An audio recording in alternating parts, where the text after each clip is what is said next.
Hey guys, in these next two videos we are going to cover the circle of fifth, the Camelot wheel and how they relate to each other in regards to DJ. This first video is all about the circle of fifth. I am going to explain how the Camelot wheel relate to each the circle of fifth, what the circle of fifth actually is, and the basic theory behind how musical keys work together. I am explaining all this so you can gain much deeper understanding about the theory behind the Camelot wheel itself and be able to think more creatively about how you can use the wheels, which will give you an advantage over the average DJ who just uses the wheel without really understanding why it works the way it does. So in the last videos we defined harmonic mixing as mixing tracks that are in the same keys or related keys. Harmonic mixing consists of two elements: knowing the key of every song that you played and knowing which keys are compatible. Once you figure out the key of your songs either by ear or with software like mixing keys, then you can use this cool diagram called the Camelot wheel to easily figure out which keys are compatible with each other in order to mix harmonically. You can sort of things like Camelot wheel like a shortcut of learning how to mix harmonically without having to memorize all the keys and how they relate to each other. Instead of Camelot wheel assigning each key code number from 1 to 12 like hours around the clock. So the Camelot wheels is quite literally based on the traditional music theory as the circle of fifth. The circle of fifth is a diagram used for finding the keys of a song, transposing songs to different keys, composing new songs, and understanding the key signature, scales, and modes. DJs can use this tool primarily as a map of keys. So that's the portion of music. So now to understand the key of circle of fifth is like really to learn a little bit too about. A scale is a scale is a set of musical notes that you group together by frequency or pitch. The circle of fifth is also known as the circle of fourths. It represents the relationship between the diatonic scales. Diatonic is just a fancy word to describe the major scales or the natural minor scales that consist of 7 notes.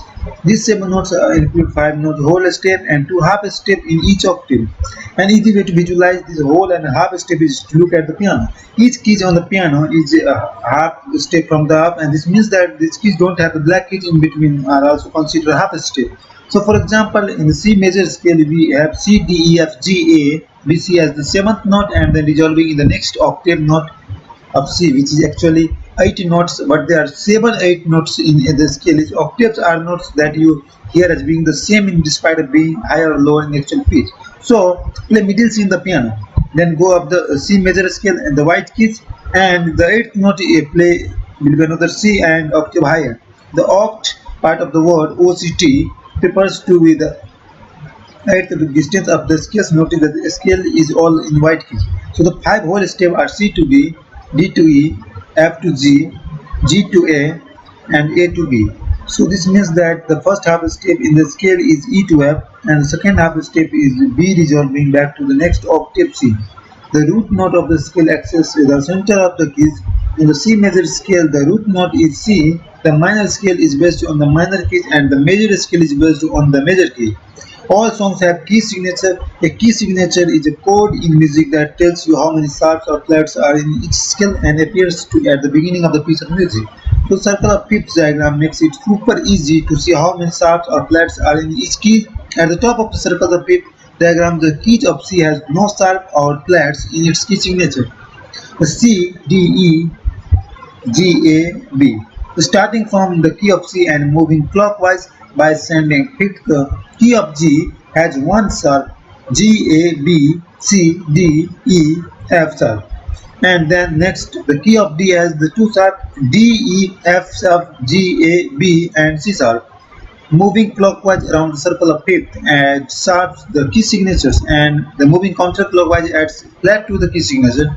Now the reason why it's called the circle of fifth is that when you move clockwise around the circle, each key is a fifth step up from the last.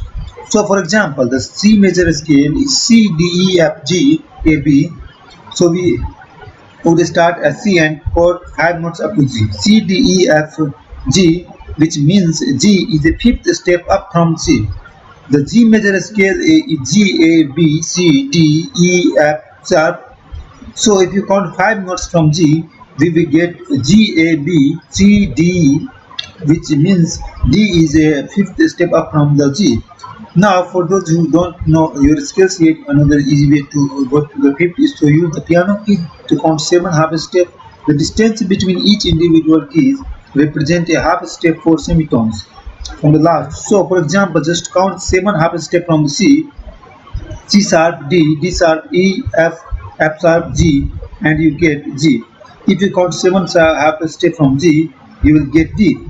Now remember, you can also move around the circle counterclockwise, but if you go counterclockwise, each key is a fourth step down from the last, which is why the circle of fifth can also be referred to as the circle of fourth.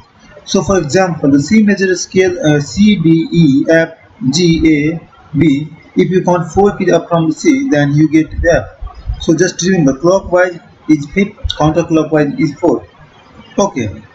So now how the keys are arranged around the circle. Now let's talk about the all related to each other.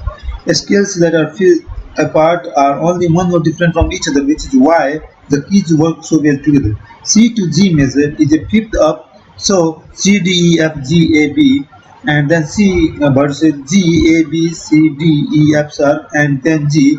They share all the same notes except from one difference. F in the C major scales and F sharp in the G major scales, which is why they are likely to transition well when they are mixing songs together in those keys. Now, as a contrast, if you look at C major and F sharp major, the C major scale is C D F G A B, and the C versus the F sharp major scale, which is F sharp G sharp B, C sharp, D sharp, E sharp, otherwise known as F, and then F sharp again. So only few notes are the same, then two cells are sharp, otherwise known as F and B. So if you are mixing songs in the key of C major with the songs within the key of F sharp major, they are going to sound terrible with each other because they only share two notes in their respective keys. So as DJ, with mixing two or more songs together at the same time, so far you know how the songs are in the same exact tune with each other will make perfectly together because their respective scales share all the same notes, and you will also know that you can probably mix two songs whose keys are in the fifth step apart from each other fairly easily because they share all the same notes in their respective scales except for one. But wait, up to this point we have just been dealing with the outside of the circle. These are all major keys. The keys on the inside of the circle are minor keys. Each minor key on the inside of the circle is relatively to the major keys on the outside of the circle because guess what? Both keys share all the same notes with each other. This means that as DJ you can mix and transition back and forth between the relative major and minor keys super easy. So for example, we have the C major scale which is the C, D, E, F, G, A, B, and C again, and then A minor scale which is A, B, C, D, E, F, G, and A again. Notice that they are the same seventh notes just played in a different order. So the C major scale start from C and the A minor scale start to A, but they are all the same notes. This means that the C major is relative major of A minor and A minor is relative minor of C major. Here's another example. The G major scale is G, A, B, C, D, E, F sharp, and G, and the E minor scale is E, F sharp, G, A, B, C, D, E, N. So once again, we have the same seventh note just played in a different order. So obviously, this means that the G major is the relative major of A minor and E minor is relative minor of G major. Also, in mind that the inner part of the circle works exactly the same as the outer ring, meaning these two minor keys, A minor and E minor, are a fifth step apart from each other, which means that they share all the same notes in their scales except one. We have F and A minor and F sharp and E minor, which is the same difference in their relative major scales, C major and G major scale. So similarly, if you go two fifths apart from them, you have two different notes in each scale and so on. So without in the mind, so you can transition from one key to a fifth step apart fairly easily. Theoretically, you could also transition diagonally between major and minor in same way since they all share the same notes except one. It really all depends on the notes used in the portion of the songs that you are mixing together at the same time. As long as those sections of the songs don't have the particular different from each other playing at the same exact time. So for example, in the C major scale is C, D, E, F, G, A, B, and C, and then E minor scale is E, F sharp, G, A, B, C, D, and E. Notice they share 6 of the same notes with one difference, F versus F sharp. The same way that the C major and the G major share 6 of the same notes with one difference, F versus F sharp. This is because E minor is the relative minor of the G major. And remember, if the keys are relative, that means all the notes are the same. Okay, wow. That was a lot, but I hopefully you understand the basic mechanics behind the circle of fifth. And as a DJ, you can use it the theory to be even more thoughtful about your mixing because you're now understanding how the keys relate to each other and what goes with what. Now that said, an even easier way to work with the circle of fifth without having a remember the actual key is to use the Camelot wheel. So if you want to learn how to use the Camelot wheel, check the next video.